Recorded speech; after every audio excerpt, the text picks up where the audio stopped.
Hey everyone, I'm going to bring Bruce in here. Let's get Bruce. Hope I didn't catch you off track there. No. I'm putting that on. I'm just going to flip on Instagram Live here for a second. Okay, let's do it. Let's let them know what's going on. You're now live. So, hey, Instagram folks, of course, that's going to take a minute for maybe to get a few people in there. But when they do come in, I'm going to hustle them over and say, you want to ask questions? Come on into the live stream at YouTube. Yep. That's what let's bring the whole crew in, right? Let's bring everybody in that doesn't know and get them all set up. Yeah. How you doing? How's California treating you? Good. Just been real busy with teaching, and then my wife is out of the country till Tuesday now. She's been out for a couple weeks, so a little more kid responsibility. Okay. A little more, but it's all good. Victoria, our au pair, has taken the kids out to the beach today, which they love. They're massive lovers of going out and getting sandy and looking for, I don't know, sand crabs or starfish or whatever the heck they see out there. Whatever kids do. That's the stuff that at a certain point I just didn't want anything to do with it anymore. I'm not a real ocean person. It's probably because I sunburn like so easily, so I don't want to go near water. It's a magnifier. But let me just make a comment to all of you folks there on Instagram. If you want to get into the conversation, because I'm not going to be able to attend to what's on the video camera, and I'm going to run it for about 10 minutes. Come on over to the live stream on YouTube at my YouTube channel, which is Bruce Becker, or YouTube at youtube.com/Bruce Becker Drums. Simple as that. Simple as that. All right. Yeah, but it's up there, and you can directly throw questions in. Got Jeffrey Smith here co-hosting.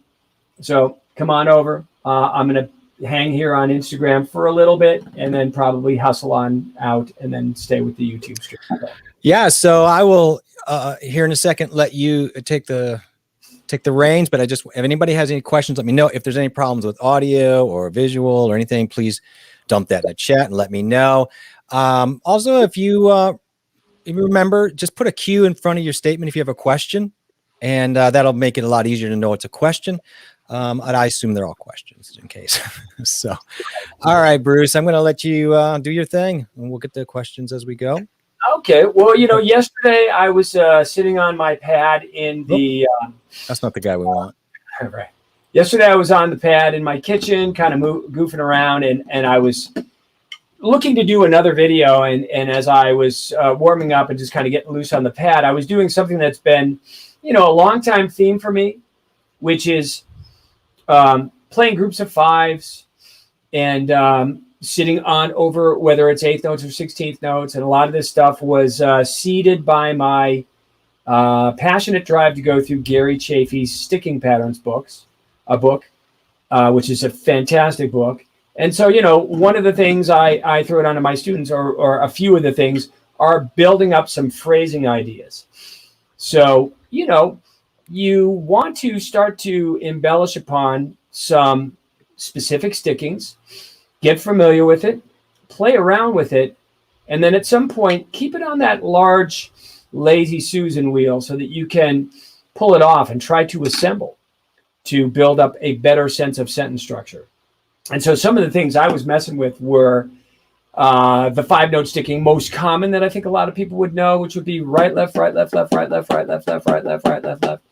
And to me, as I stated in my video, stickings to me are like melodies. Of course, in the very early stages, they are to nimble you up so you can get comfortable playing, double strokes and all the rudimental stuff that a drummer would go through. Paradiddles and double paradiddles and triple paradiddles and paradiddle diddles and all those classic arrangements to give you a start.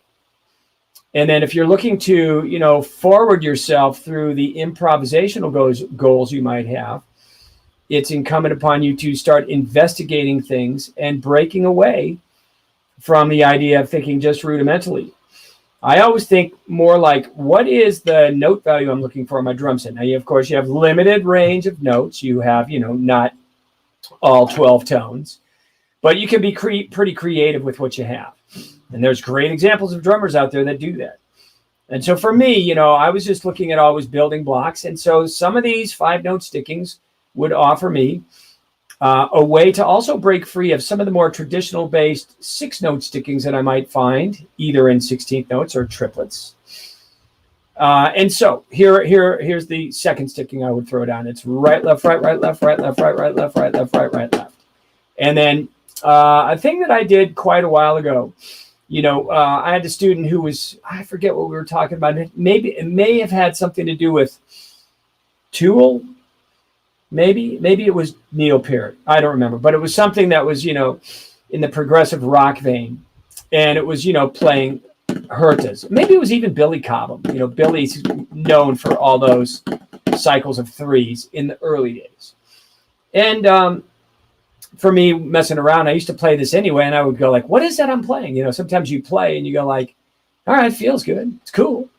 What am I doing? So this is what I call a 5-note Herta.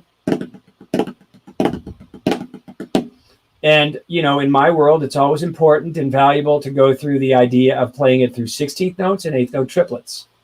Those are your two main gear shifters. And those are subjected to what tempo you're involved in. So if you are thinking, well, I'm playing a little bit slower, maybe there's 16th notes and 16th note triplets. So it's a reverse arrangement. If you're playing faster, maybe it's 8th notes to 8th note triplets. So anyway, or 8th note triplets to 16th notes. It really just depends. So in pursuing that, I was just goofing around and playing like 1, 2, 1, 2, 3, 4.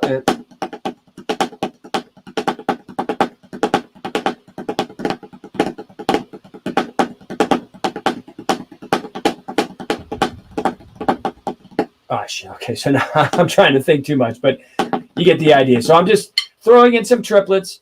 See, I'm trying to stay in a certain plane of existence of just the 5-note sticking. And when I go to a triplet thing, then I go, oh, well, I broke the mold of what I was trying to do. But that's what you're supposed to do eventually anyway. You're supposed to get yourself into a mindset of controlling and trying to bring the best musicianship in towards what you can do. And then, bring other things, slowly starting to tie some threads together so you have greater sentence structure.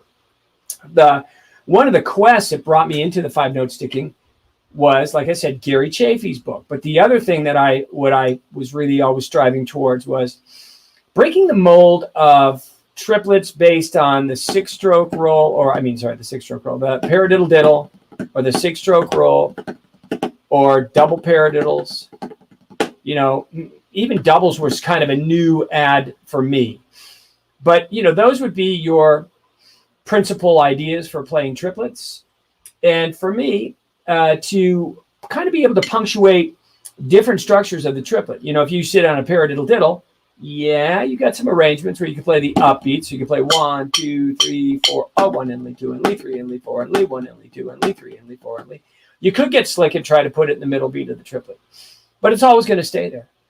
And so if you do the 5-note sticking, the first arrangement, I did the right, left, left, and you play that over, let's say, a 4-bar phrase. I'm keen on always working in 4-bar phrases because it is the functionality of music form. Everything we do is built in like 4, 8, 12, 12 being the blues usually. And those ideas, I think, are good to reinforce so that you have that inner lock of knowing that you're playing 4-bar phrases or 2-bar phrases if you want to snip it down to even like a little less of a phrasing. And so for the triplets, here's a 4-bar phrase in 8th note triplets with 5-note sticking. A 1, 2, a 1, 2, 3, a 4, 1 and lead 2 and lead 3 and lead 4 and lead 1 and lead 2 and lead 3 and lead 4 and lead 1 and lead 2 and lead 3 and lead 4 and lead 1 and lead 2 and lead 3 and lead 4 and lead 1 and lead 2 and lead 3 and lead 4 and lead 1, 2 and lead 4 and lead 2 and 3 and lead 4 and lead 1 and lead 2 and lead 3 and lead 4 and lead 1. So the math behind that would be 1 bar of 8th note triplets. 1 bar of 8th note triplets, 12. 4 bars, 48 8th note triplets. 5 is not divisible by 48, but it is divisible by 45. So you have 3 left over. And to make that 4-bar phrase complete and to flip over to the left hand, 4 and lead would be the 3 left over, right, left, right.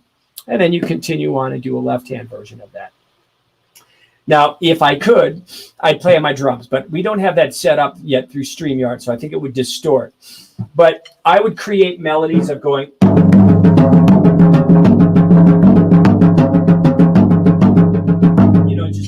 bunch of arrangements or playing maybe the accents. Jeff, how was that? Was that in terms of any distortion there or no? We can survive with that. If anybody else has any thought, that doesn't sound like a problem to me at that level. Yeah, because we can't work with the focus right that I have the interface. It doesn't work through StreamYard yet. We'll figure it out. And don't mind me if I drop in some hellos here and there on the screen. Absolutely. So we can honor those, but that doesn't mean we have to necessarily get too lost. And we do have questions, but when I want you to finish out your thought, and then you tell me when you're ready. So we'll go from there. So okay. So again, continuing that theme of the 5-note sticking.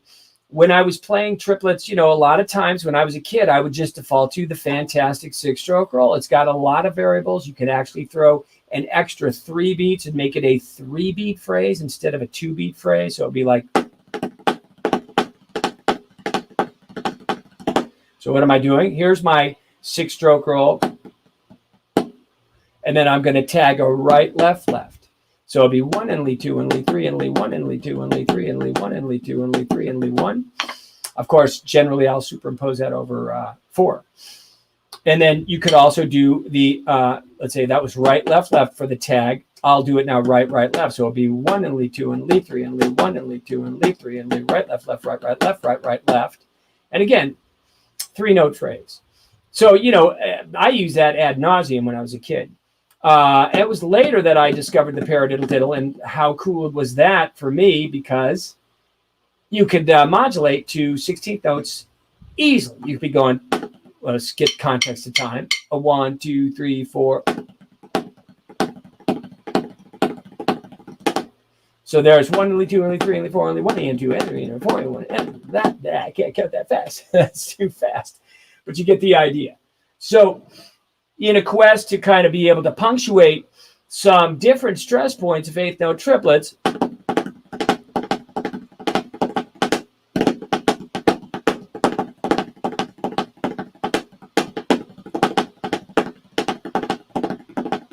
I got really comfortable with the 5-note sticking and the other 5-note sticking that I threw down, which is the. So it's kind of like a lopsided paradiddle.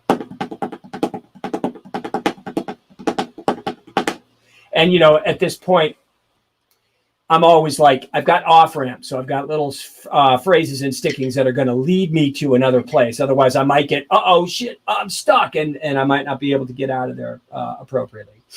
So, and many miles kicking those down to really kind of improve upon them, to get more adept around the kit and fine tune some melodies that, again, I think speak from my heart, so to speak, if you get what I mean. So that being said, Instagram folks, I only see one guy. I'm going to just tell you, come on over to, well, there was a few. There's 2. No, they may have jumped over already. So come on over to the YouTube stream. Okay, see you. I'm just gonna quickly just drop in the hellos first, and then we can get into any questions if you want. But I know that Mary stopped in quick, actually, first and said hello. And of course, we got Gil jumping in here. I think he might be a new student. Yes. Well, I met Gil a few years ago. I think Gil and I met at the Drummers Collective, if I'm not mistaken. Oh, okay, great. Yeah. And of course, Steve Mancuso. Hey, Steve, man, nice to see you. Wow, Steve, dropping in. Yeah. Cassie, very nice to drop in and say hello to us. Hey, man. And let's see here. We're good here. So, do you want a couple questions? Yep, absolutely. Yep. The first one that came up was actually, first of all, let's just honor this Burger King of Doom name. It's pretty awesome. I was wondering if you could talk about comping with brushes and maybe how to practice. Ooh, okay. That's a big topic, but yeah. Hang on a second. Let's pull a pair of brushes out forward here and see what we got here. This is I think that'll work. For me, I don't really, and I haven't picked these up in a while, so forgive me if I'm a little bit rusty, but I used to have them much more around, but these days, so, if I was working on some brush stuff, the most important things that I'd want to get together are the element of the slides counterclockwise and clockwise, and make those rhythmically adhere to, the time. So in other words, If I'm playing a ballad, my left hand would be sweeping in quarter notes.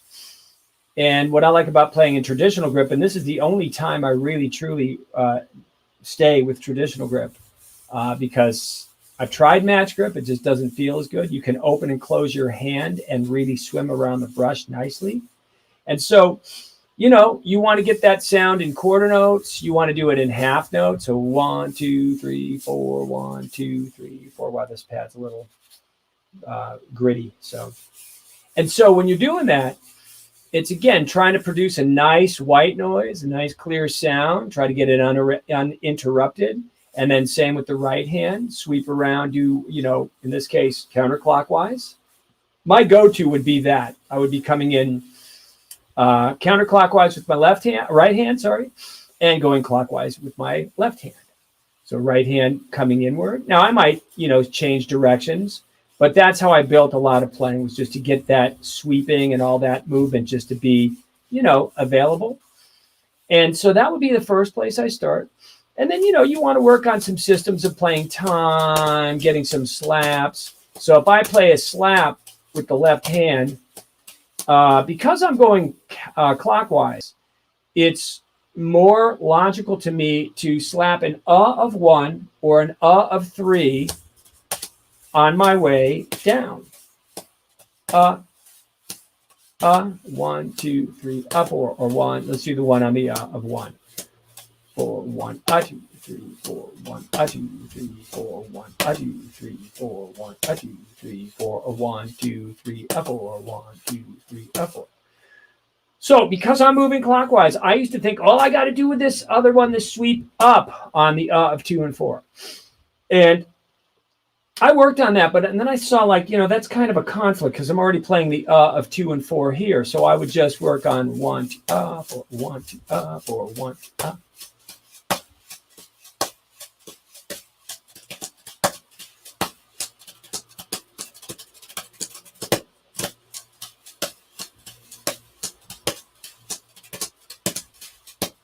So because I have that sweeping out on the of 2 and 4, it seemed very easy just to get that. Now I do something that's idiosyncratic to me, and that's I slide the right brush on my time on the 1, 2, 3, 4, 1, 2, 3, 4, 1. So, and it's kind of codependent. If I do it on its own, it kind of works, but it feels more glued together with the left hand.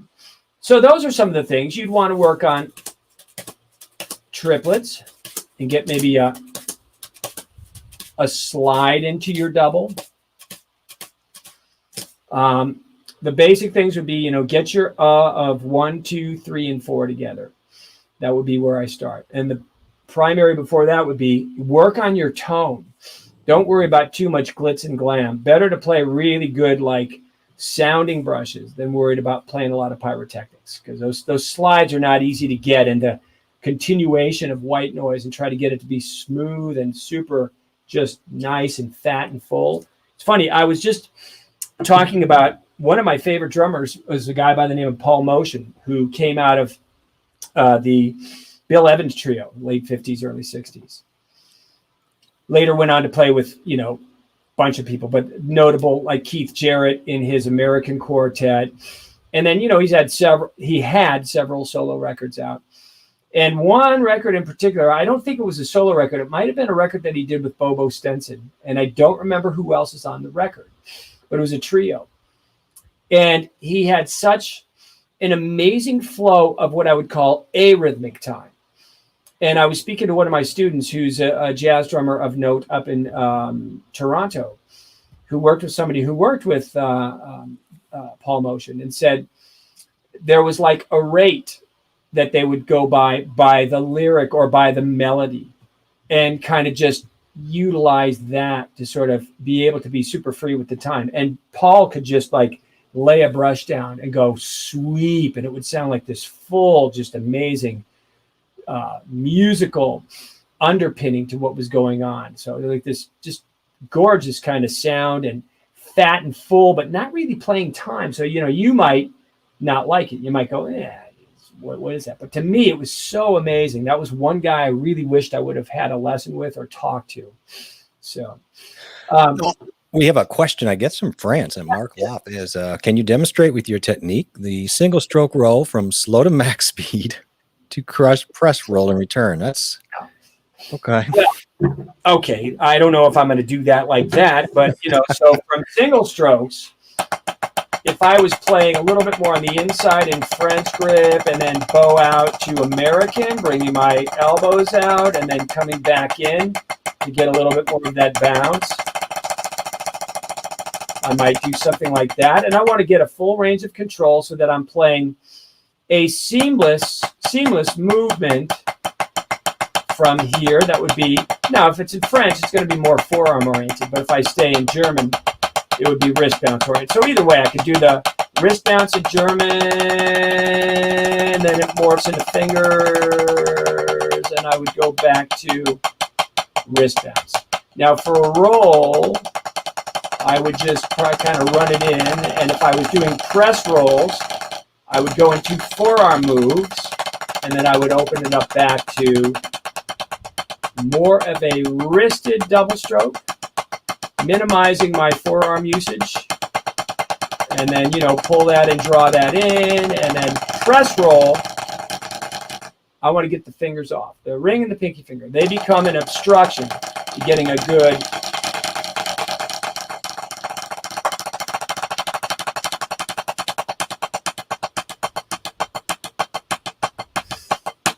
So I don't know personally if I would think like going from 0 to 100 miles per hour with those kinds of things.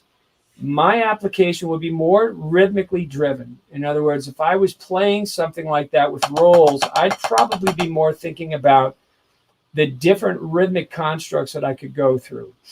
So, being able to have a theme of, maybe I'm playing these in faster eighth notes, 1 and 2 and 3 and 4 and 1 and 2 and 3 and 4. And then these are 1 and 2 and 3 and 4 and 1 and 2 and 3 and 4 and 1 and 2 and 3 and 4 and 1 and 2 and 3 and 4 and 1 and I'd think more in like rhythmic groupings than just trying to go from like an arbitrary slow to super fast. And so I don't dismiss that idea. I just say that I don't find value in it. That for me, there's more value in always being synchronized with some kind of a rhythmic flow. That's what we do. Adam Steinbeat. That's great. I love it. All right. Yeah. He's just wondering if you had I'm sorry. I just wanted, you had a chance to check out Steve Gadd's new book. I have not. I'm sure it's a great one. I've heard, I've seen some of the talk about it on Facebook and Instagram. I'll have to talk to Hudson and talk to Rob and see if I can get a copy so I can take a look at it. And, I'm sure it's a winner. I can't imagine not. I mean, I saw Steve Gadd playing. It was last summer when there was lockdown. And there was like a thing where he's just practicing and talking a little bit about the things he likes to practice rudimentally. And that's kind of up my alley because his background seems very, very close to stuff that would be drawn from Charles Wilcoxon's books. And that's something that I use for many years, both the All-American Drummer and the Modern Swing Solos. So haven't seen it. So Antonio, which by the way, he's from Lima, Peru. So that's, well, I wish my name was Bob, but I'm Bruce. But anyway, my question is better. People call me all sorts of things lately. My question is, what fulcrum is better with the index finger or the middle finger? Well, okay. So if I'm in French grip, I'm going to be centered, drawing over the index finger. But I'll have my middle finger and ring and pinky finger there as well. And if you want to corrupt it and start to cradle the stick, that's not really French grip anymore. You can do that. You can sort of say it's a French grip position, but the operating system now is really pulling upon what you would develop in German. So in French grip, there's a limited amount of, what do I want to say?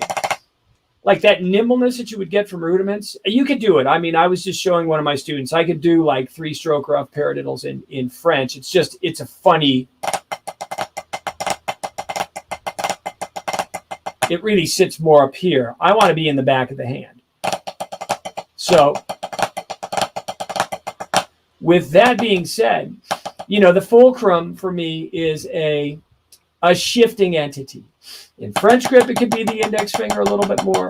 In German grip, it could be the middle finger. However, I would never, ever compromise the position of the thumb and index finger in the fundamental building blocks of that. Now, you might corrupt a few things and take the index finger off, but I think if you build from that, you are cutting yourself short. So the inclusion of index finger on every front is so valuable. It really maximizes the efficiency of the hand. Now, you might see some guys who do things a little different, and you might see guys that have super sonic chops, and they're able to do things, and they do things in a funny way. I'm building things. I don't want to dismiss anybody, but for the common man, so the guys who are just players, who are out there working and want to improve their chops. I don't see myself as having any kind of supercharged chop. I think I have developed a maximizing the efficiency and the flow and the delivery system, and also attentive to tonal quality. So those things, and the elasticity to be able to jump in and do different vibes and feels. Like I always say, I find myself to be, through my career, a character actor. I'm called upon to do a lot of different things, and I'm trying to hearken into those attributes of whatever somebody's asking me to do. Like when I've done sessions, that's the ultimate chameleon hat that you have to wear, because the studio has a microscope that's really large, and so you got to get in there and have a lot of nuance and deliver it. And some people don't know how to communicate quite clearly with what they're asking of you. And you got to dig in, and you got to go, all right, this is the beat. This is what I can do. This reminds me of this. I can jump in this way. I can play it from this angle, whatever you can do. So anyway, but getting back to your question for fulcrum, I rest in, again, a full hand, essentially, developing the full hand. All the pressure points in the hand that would induce a better delivery system. The push-pull would be more like a ring and pinky finger usage. Thumb and index finger still there, not tight, not applying an excessive amount of pressure. And if you do clamp down here, basically you kind of choke down here, and you'll be playing. I'm just going to do a demonstration, and I've seen people play like this, and they can pull it off. But to me, it looks very uncomfortable to go. I want everything to bounce inside my hand. So again, I have a lot of progressive steps to change the landscape of how your hand works, change the shape of it gently, start to enact upon some different pressure points you may not be in touch with, and get some movement-based stuff. And the biggest part of what I would say about that is that you're not playing the stick is playing you. And I think that's a really challenging thing for people to break away from, because this instrument looks like you should hit it. You should not. You should be kind and gentle, like percussion, concert bass drum, timpani, right? No, that's not going to produce a better sound. It might, get some anxiety and anger and frustration out. But at the end of the day, you're looking to color your musicianship. And so, you can do things that can be more harmonious to the rate of physics of how you can move a stick and how your anatomy can naturally move. If you're getting in the way and your elbow's locked up, that's not being effective or efficient. So, but back to fulcrum, I would be, in French grip, that demonstrates the best of the index finger's role. But even here, if I'm playing in German with more palm down,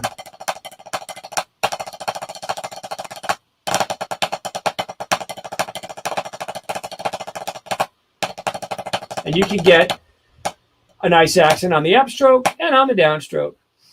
And so my line is, the direction of the stick does not necessarily dictate the dynamics. Just because you're coming down doesn't mean you need to be sucker punched into getting a larger sound. You can drop, get a nice touch.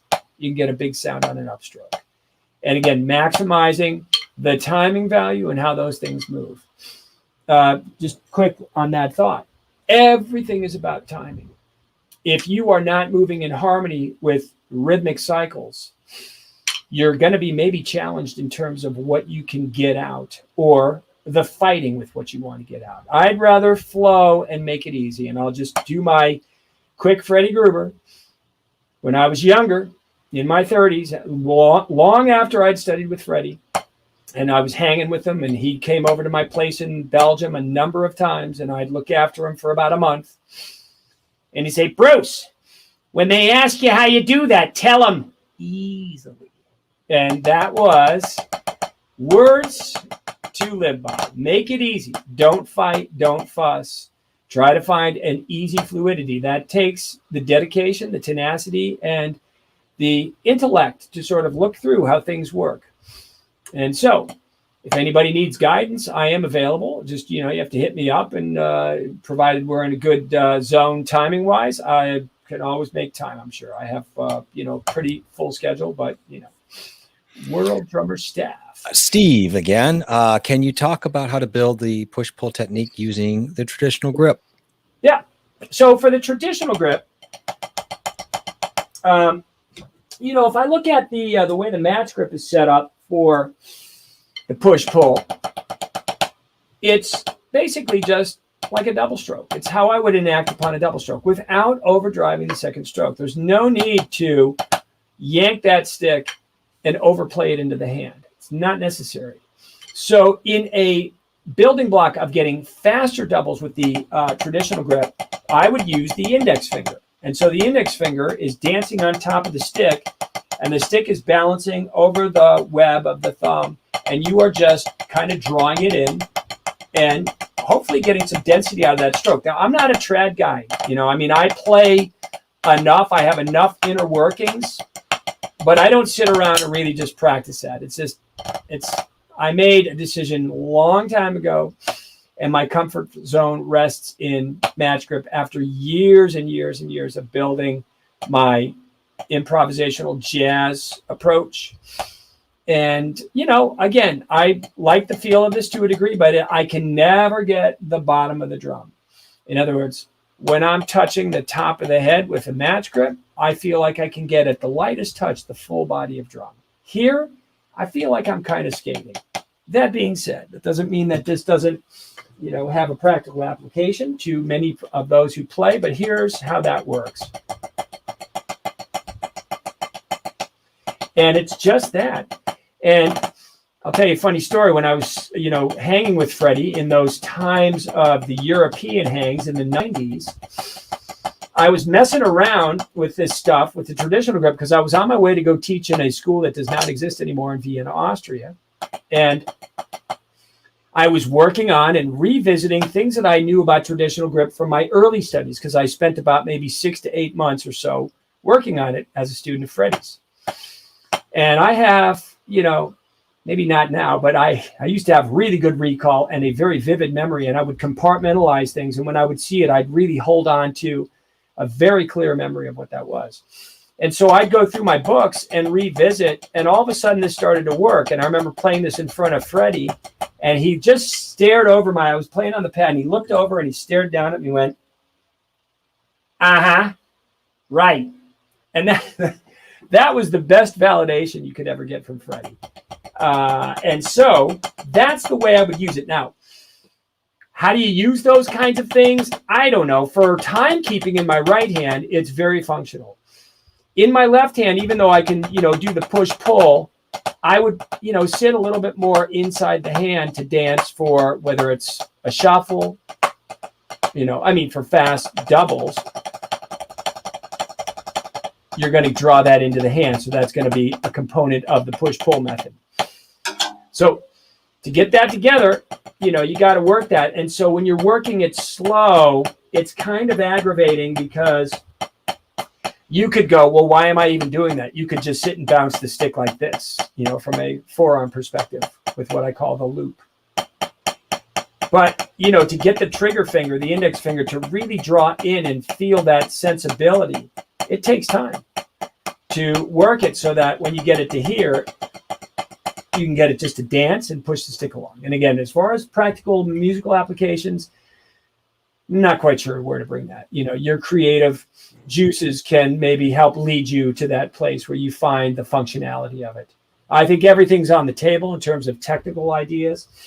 I just didn't, I never sat down and tried to build up a technical approach to try to make a chop thing happen. It was just more functional for things that I did. And so you could say, well, yeah, this is a chop when you're playing, 16th notes or fast 8th notes on the right cymbal. Yeah, it is.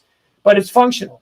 It's not like I did this just to practice and go, all right, now how do I use it? It became like the another gear to what would be molar. So anyway, I hope that helps. Tough stuff here, but that's let's see. DeBraj asks, how can we combine exercises to make it musical and use different accents on a particular paradiddle? Love this question. Yeah. As far as like the paradiddles go, there's a lot of different little building blocks I would use. And I would, first start with like the general idea of playing, the paradiddles. And then, messing those around a bit. So like for my paradiddles page, I have 2 pages. It's a little bit more of getting the motion together and the timing of the motion and getting the accents to bounce. So if I'm playing a triple paradiddle, and I'm just going to lay those down on all the lefts and the rights. Okay. That bounce is what I'm after. Okay. Once I'm starting to kind of consume enough of that activity where the calisthenic is now open and my hands are freer, I'd like to explore different possibilities of accents. So for example, with the single paradiddle, if you take the fundamental movement of a single paradiddle, it would be built upon down, up, double, down, up, double, down, up, double, down, up, double. And check it out. See if you are actually playing that stroke as an upstroke or if you're hitting it and then lifting. So when I now apply that upstroke to an accent, that starts to give me a little bit of a different shading. Of course, again, it's very technical. It's like working on a specific task and trying to, so let's put it into context of time because you might lose sight of where the downbeat is. 1, 2, 3, 4. 1 EN, 2 EN, 2 EN, 4 EN, 1 EN, 2 EN, 2 EN, 4 EN, 1 EN, 2 EN, 2 EN, 4 EN, 1 EN, 2 EN. Again, you see how efficient I am with my upstroke accent. All right, so stuff like that I would draw out of Buddy Rich's book. And in the very back of the book, there's this section called Advanced Rhythmic Studies, I believe. I just call this like a few of the exercises that I use because I don't do the whole book. I always like kind of do the finer points or the Reader's Digest version, or try to limit and try to get good solid bullet points that I think are really valuable building blocks and trying to cut away some of the fat. Doesn't mean that you can't consume more of those things, but I think at some point, you got to kind of draw into, okay, where am I taking this? Now, again, I'm not a lick-oriented teacher to go, hey, here's a lick. Here's another lick. I try to present building blocks of movement with some ideas. I'm not going to like just throw you into the dark, but I'll give some ideas and some direction. But your musical landscape and what you've listened to are the things you want to tap into, allow you to produce those melodic or set and structure ideas that you're looking for. That being said, here's a couple things, and I've done this on a lesson with a thing that I did called The Ups and Downs of Paradiddles. I wrote this article originally for, who did I do it for originally? Maybe it was Drum Workshops, Edge Magazine, and then maybe for Drum Scene down in Australia, and then Drumhead Magazine ran it later on, like in, 2014 or 15. So that being said, that was maybe 2016. But so there are some phrasings in there that are now not just paradiddles, but using some paradiddles. So for example, the first phrase that I would do is 1, 2, and 3, and 4, and 1, and 2, and 3, and 4, and 1.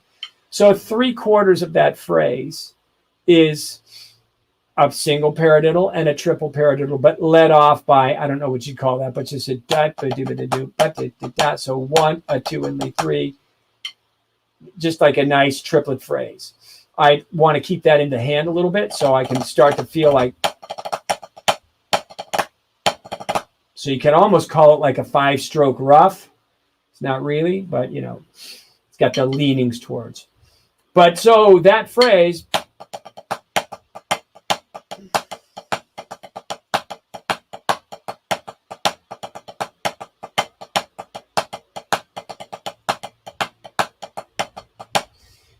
the second part of that is double paradiddle, double paradiddle, double paradiddle. But the double paradiddle, the last one, is an eighth note triplet. So it's 1 and 2 and 3 and 4 and 1 and 2 and 3 and lead 4 and lead 1 and 2 and 3 and 4 and 1 and 2 and 3 and lead 4 and lead down, up, down, up, down, up. Now there is an upstroke for the triplet one, but it's unaccented. So you want to make clear that you don't get into a repetitive habit or a reflex where you are now suddenly, oh, I got my upstroke accent, and you're hitting everything as an upstroke accent. Those are things that I would use constructively. Going back to the single paradiddle, there are other values of paradiddles that you'd want to investigate. For example, my favorite sticking out of the paradiddle group, because there are 4, would be the inverted paradiddle. Right, left, left, right, left, right, right, left, right, left, left, right, left, right, right, left. Because I could hit the 1 and the or I could hit the 2 and the It's kind of set up that way, and makes it kind of easy. And you know, I can and throw a bass drum on very easily. So that becomes like a pretty staple sticking that I would utilize, and it also I can get around the kit pretty easily and not get tangled. And again, you know, always looking to have off ramps to do other stickings.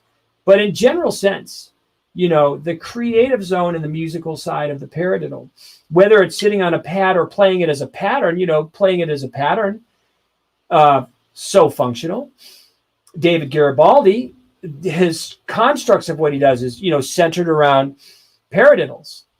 And like, for example, he's got that one groove that he nabbed from, I think he says it's the drummer from, oh man, I can't think of their name now. Hey, whatever. So the King Kong beat, right, left, right, right, left, right, right, left. So that's just a regular paradiddle followed by an inverted paradiddle. I called it the Neil Peart when I was a kid because Neil used it on do do do.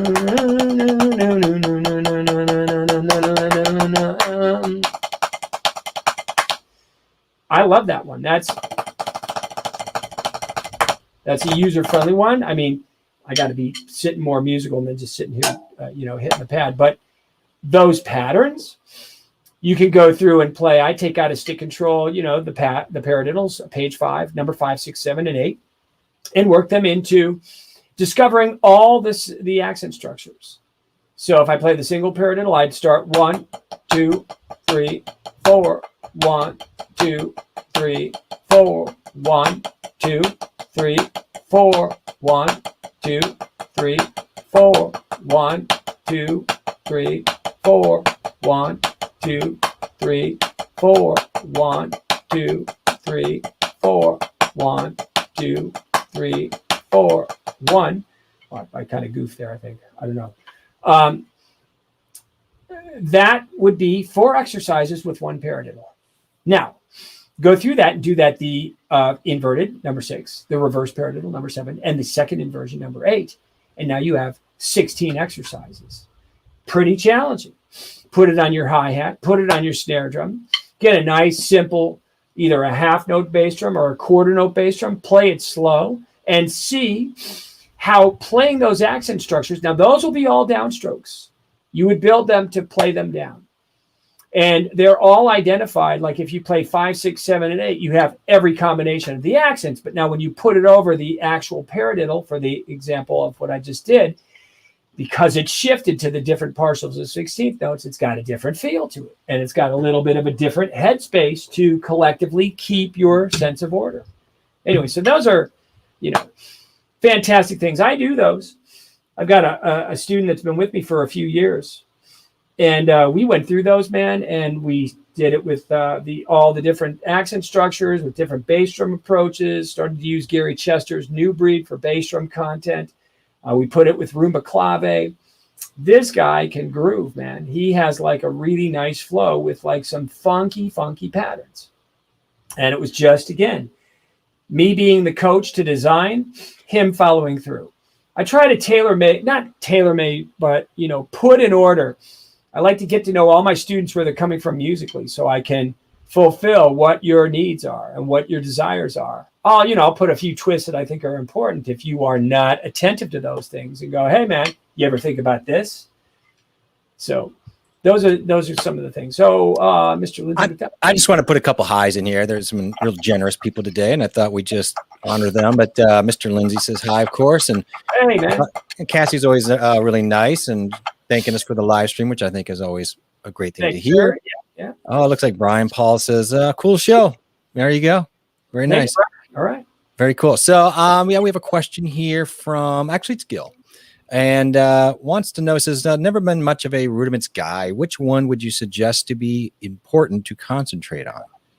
I think the paradiddles are the most important because they are the embodiment of combining singles and doubles. And, so if you were playing, again, stuff like if you're thinking about the contributions of Mitch Mitchell, it's all paradiddle based, those fast fills. I'm not, let's see, in my rock and roll playing, conceptually, I have a little bit more of a, get rid of the chop headspace and play and be a little less conscientious of trying to be clever with all my stickings because it just doesn't feel rock and roll enough for me. And so the three guys that I would have paid attention to really strongly would have been Bonham, Simon Kirke from Bad Company, and Joey Kramer from Aerosmith. And so, people would go well, Bonham had some chops. Yeah, he did. But did he do that in his drum fills? No. He was very pedestrian in most settings, if you listen to every tune.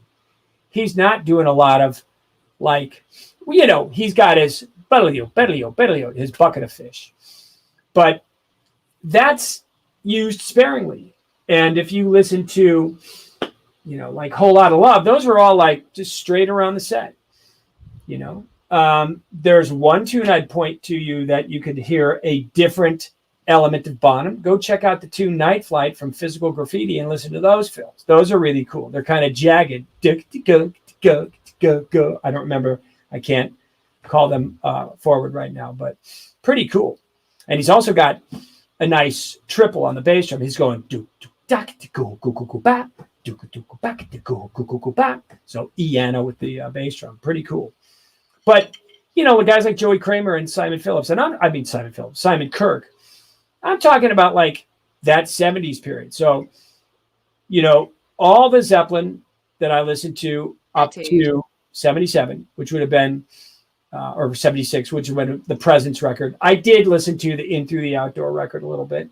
We all did, but I had more of an affinity for, Presence for sure, Physical Graffiti, Houses of the Holy, 4, 3, 2, and 1. And actually, because I didn't have one around as much, I would always marvel at Good Times, Bad Times, but I conceptually and tune-wise was more of a fan of 2, 3, and 4. And then Bad Company, for sure, the first, 3 records. That would be Bad Company, Straight Shooter, and Run with the Pack. Aerosmith, those first 4 records. Aerosmith, Get Your Wings. And Get Your Wings, again, honestly, that wouldn't be a real, a larger slice of my Aerosmith, but Rocks and Toys in the Attic for sure. And just listen to Joey Kramer. He's grooving, man. Those were very impactful on me. So what am I saying? My rock and roll playing would be more, kind of staying on the pedestrian side to a degree. So I don't know if I do a lot of paradiddles, but again, I think the paradiddle as just for a flow and being able to build upon the idea of singles and doubles is absolutely essential. My favorite, or one of my favorite stickings is a go-to for if I'm playing faster 16th notes would be the paradiddle, diddle, diddle, left, right, left, right, left, right, left, right, left, right. And so that one really can be a nice, easy access to getting fast 16th notes. And again, it's used, it would be more of my improvisational set of skills that I'm hearkening upon those things to come forward. But I think the paradiddle would be your best. Some tips on playing etudes and what etude would you recommend? Thanks so much. Actually a few. for rudimental stuff, you can't go wrong with going through the Wilcoxon material. But if you want to get something that's a little more challenging and different, that's kind of like Ted Reed, but on steroids, there's a book by this author, Charles Memphis, and the title of the book is The Contemporary Percussionist. And there are some fantastic etudes at the beginning. I think there are 11, and they are mixed time signatures. So they could be going from 7/8 to 5/8 to 4/4 to 3/4 to 6/8 to 9/8 to 8/8. Think about that. That's really 4/4, but it's how you're looking at the notation. And those are a challenge. Those were brought forward to me from a drummer that I know from years ago. And I had the book and I kind of put it aside. And then later on, one of my students, Ralph Johnson, who is the original drummer from Earth, Wind, and Fire, who still is part of Earth, Wind, and Fire. He's the fire of Earth, Wind, and, he's one of the 3 remaining founding members, Philip Bailey, Verdine White, and Ralph. Ralph plays percussion, sings, and dances, but he's a voracious reader. And one time when he came over for a lesson, he said, "Hey man, do you have The Contemporary Percussionist? Did you ever hear of that book?" And I said, "Frankly, I do." And I looked on my shelf and I pulled it down. And he said, let's play a duet, or let's look through that. And so we started to go through some of that material. And I went, damn, this is a great book. And so it became a little bit more on the forefront of what I would use as good, solid reading material. So you could check that out. It's available through the Pro Drum Shop. They're the publishers. So the Pro Drum Shop in Hollywood. You could check out, I think Steve Weiss Music might have it. If you're out of the country, probably best to go to the Pro Drum Shop, because I know they'll send it out of country pretty easily. Because I have a few of my, students that live in other places. I've got a bunch of Canadian guys, a bunch of European guys, and so you might check into that. And I think that is a really valuable asset. And I would point your head in terms of like more jazz phrasing. Check out what he has in the section of this later part of the book. I think it's page 49. It's called A la Breve. He has 3 of those. And the first one or the first 2 are really fun. They're really great for rolls. The third one is even more fantastic, but there's no rolls. I supply some variables of stickings that I think are user-friendly and an advantage from how I build things. And you'll say, oh, yeah, man, this is, of course, why wouldn't I stick it any other way? So that's what I would recommend. If I'll give you a bonus if you could pronounce this name. I want to say Der Schlagzeuger. Der Schlagzeuger, ja, das ist richtig. Hogan's Hero was, I'm going to age myself. Hogan's Heroes came to mind. I don't know why, but anyway, he wanted you to see if you could explain the emphasis in the press roll. The emphasis of the press roll would be to allow that middle finger to expand and contract with the push of the stick tip to the pad or the head. And I would get the ring and pinky finger out of the way to keep the stick unobstructed with too many digits. If it's just with these 3 guys on there or 2 of them, they get clumsy and in the way. You want a very finely tuned balance point, which if it's just 1 finger, now you're cooking. And what I would express about that is to work on getting from a push with your wrist 5 notes.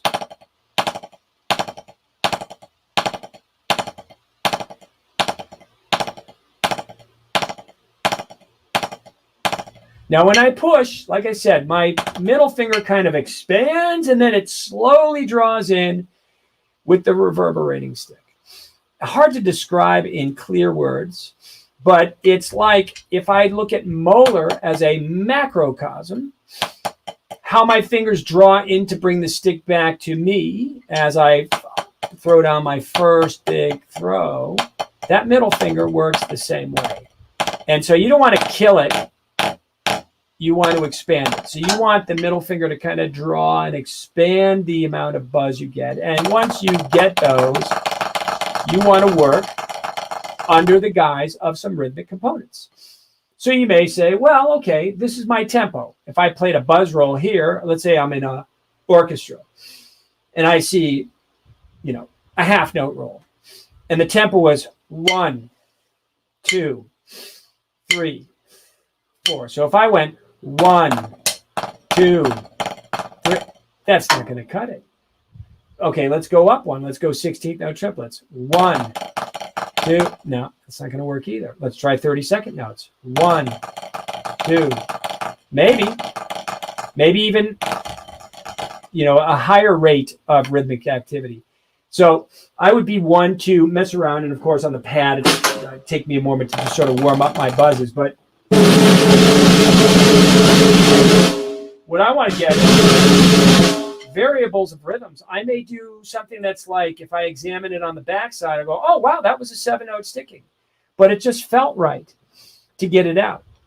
So I didn't consciously go through or physically go through stick control for that. I just went through and thought of my own ideas of going, all right, well, let me try it as septuplets, or let me try it as quintuplets, and let's see how comfortable I feel. And even when I was in a more even-based rhythmic outline, I might still finish that roll with a right to a left, meaning I did like a 7 or a 5. It depends on, again, the rate of speed. And so that's where I would start, is first to get the buzz real clear. And I would use, a little bit of activity from the wrist, because that's where you're going to drive that. Later on, you might add your forearms. But if you want to get a nice, clean, kind of nice dynamic.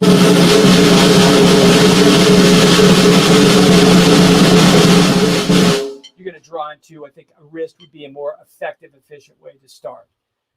And you got it, use it. Make sure that it's accessible. Because if it's not there, and you're only forearming it, you might find, gee, that's feeling a little clumsy, or I don't have the dynamic control that I'm after.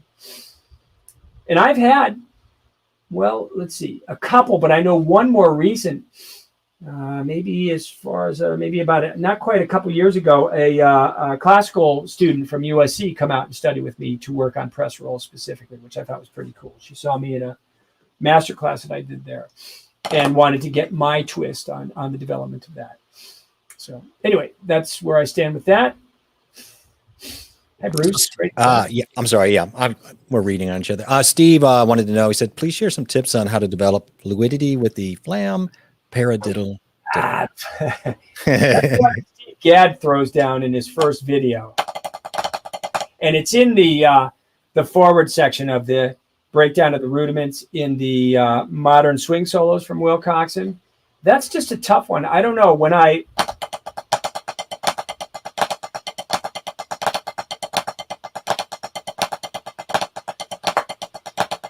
don't know how to kind of, because, I never really verbalized breaking that one down, but, you've got this, it's alternating flam paradiddle diddles. Well, a flam paradiddle diddle unto itself, or a paradiddle diddle, will not alternate. So you've got this 3 strokes going on, because you've got, and then you've got to get the double to set up the downbeat here, and then this becomes the flam. So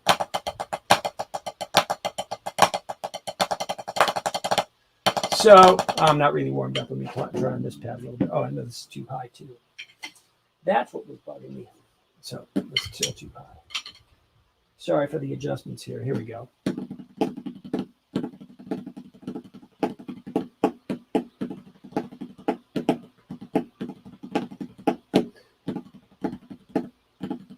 Well, there's a lot of inside the hand draw, for the doubles. Not that you want to over squeeze and overdrive the stick into the palm, but you do want to access the nice bounceability from the push-pull.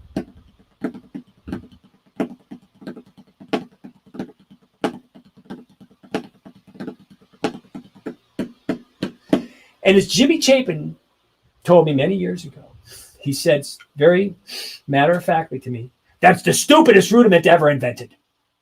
And I never asked him why. I had my suspicions, but I never asked him why. And then I would play the 4-stroke rough paradiddles. And he would tell me that's the second stupidest rudiment ever invented. So for me, they're not. They are nice nimblers, and what I would qualify them as good calisthenics for the inside of the hand to kind of clean it up. There's other things I would use as well. Like I said, 3-stroke roughs or drags to add some inside the hand grabs that would be more delicate on the inside without pinching, pulling, and lifting, and doing that old school up, tap, down, or that kind of clawing it out. But again, sorry, Steve, I don't have a good answer for the breakdown of that, other than really trying to play it slow and play.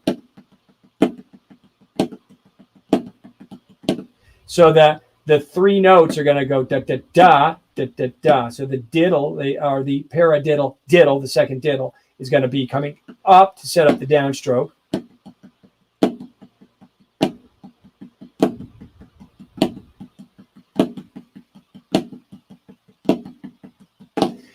And I wouldn't lift up on the diddle.